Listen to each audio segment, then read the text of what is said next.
Muy buenas amigos, bienvenidos a Ciencias con Salva. Vamos a continuar con álgebra lineal y geometría y en este vídeo vamos a ver un ejercicio sobre espacios vectoriales. Concretamente, si el conjunto de dos ecuaciones forman un espacio vectorial. Si te interesa este vídeo, quédate y continuamos rápidamente.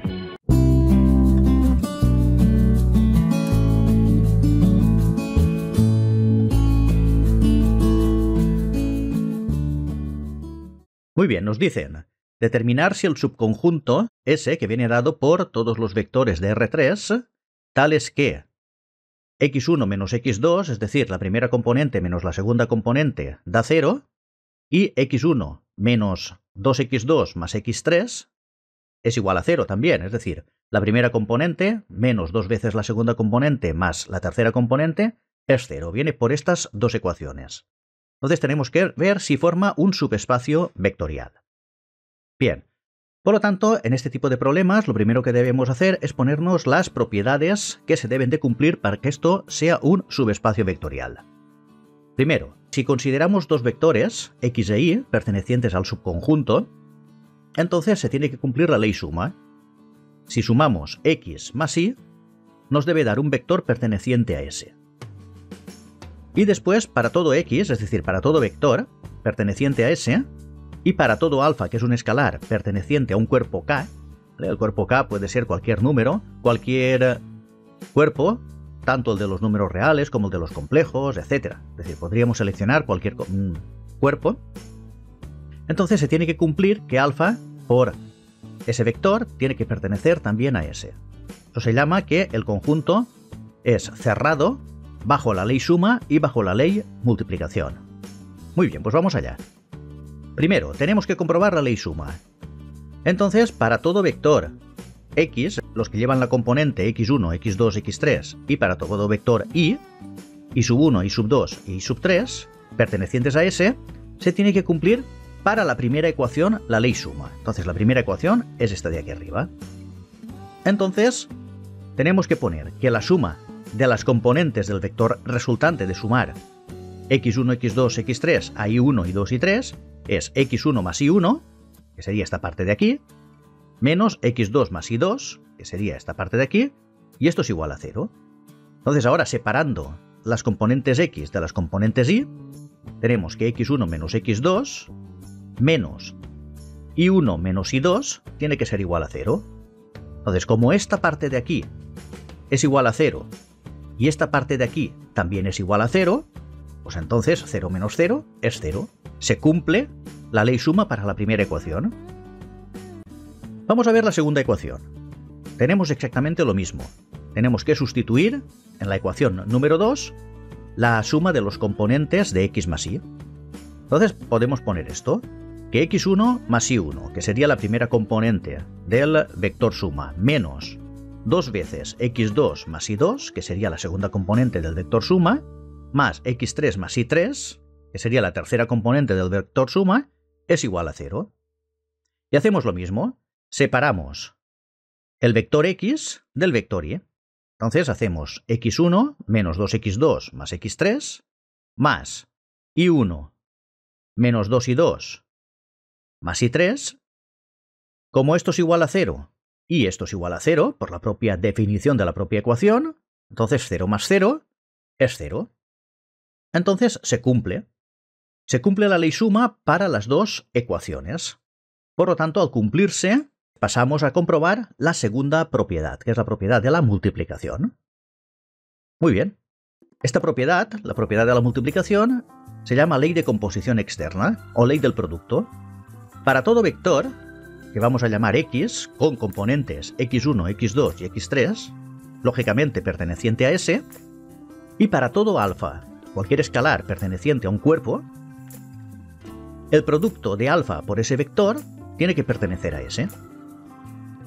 Esto implica que alfa x1, alfa x2, alfa x3, que es la multiplicación distributiva de alfa por las componentes del vector, tiene que pertenecer a S. Entonces tenemos que hacer la comprobación para las dos ecuaciones. Para la primera ecuación, sustituimos alfa x1 y alfa x2, donde hay x1 y x2. Y se nos queda que alfa x1 menos alfa x2 es igual a 0. Entonces ahora sacando factor común alfa, se nos queda alfa por x1 menos x2. Y como x1 menos x2 por la propia definición es igual a 0, toda la ecuación es igual a 0. Esta cumple. Ahora vamos a hacerlo para la segunda ecuación. Para la segunda ecuación hacemos lo mismo, sustituimos alfa x1, alfa x2 y alfa x3, donde hay x1, x2 y x3. Entonces ponemos que alfa x1 menos 2 alfa x2 más alfa x3 es igual a 0. Sacamos factor común alfa y se nos queda alfa multiplicando a x1 menos 2x2 más x3. Y esto va a ser igual a 0. ¿Por qué? Porque esta ecuación, por la definición, es igual a 0. Por lo tanto, cumple con la ley producto o con la ley de composición externa. Muy bien. Además, el elemento neutro, el 0, también tiene que pertenecer a ese conjunto. Entonces, el 0 de R3 es igual al vector 0, 0, 0. Y eso tiene que pertenecer al subconjunto para que esto sea un subespacio vectorial. De hecho, esta hubiera podido ser perfectamente la primera comprobación. Bien, entonces, x1 menos x2, si sustituimos 0 donde hay x1 y 0 donde hay x2, esto implica que 0 menos 0 es igual a 0. Por lo tanto, esta ecuación cumple. Y si lo sustituimos en la segunda ecuación, 0 donde hay x1, 0 donde hay x2 y 0 donde hay x3, esto nos va a dar 0 menos 2 por 0 más 0 igual a 0. Por lo tanto, también cumple. Es decir, que el elemento neutro forma parte del conjunto. Entonces, como cumplen la ley suma, cumple la ley producto y cumple el elemento neutro, podemos asegurar que ese es un subespacio vectorial de R3. Bien.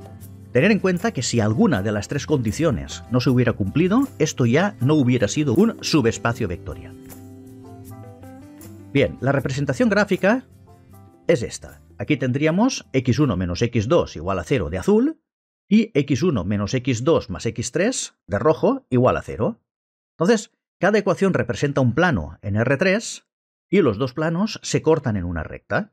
Como el centro pertenece a los dos subespacios, al subespacio x1 menos x2 igual a 0 y al subespacio x1 menos 2x2 más x3 igual a 0, es decir, los dos planos contienen al 0, la intersección de esos dos planos también contiene al 0. Muy bien, ¿qué sería esta recta? Esta recta sería la intersección de esos dos planos y este sería el subconjunto ese que estamos estudiando, la recta. Si nos hubieran puesto solamente una ecuación, estaríamos estudiando solamente un plano. Pero si nos ponen dos ecuaciones, es el subconjunto que es solución de esas dos ecuaciones. Es decir, la intersección. En este caso, la recta. Bien, el conjunto de soluciones, S, de un sistema de ecuaciones compatible indeterminado homogéneo, es decir, esto es un sistema de ecuaciones que tiene dos ecuaciones y tres incógnitas, igualados a 0. Por lo tanto, es un sistema de ecuaciones homogéneo. Eso lo estudiaremos mucho más a fondo cuando veamos sistemas de ecuaciones. Pero bueno, hay que conocer ya un poquito de todo esto a nivel básico. Entonces, cuando nos encontramos un sistema así, tiene infinitas soluciones, que vendrían representadas por esta recta.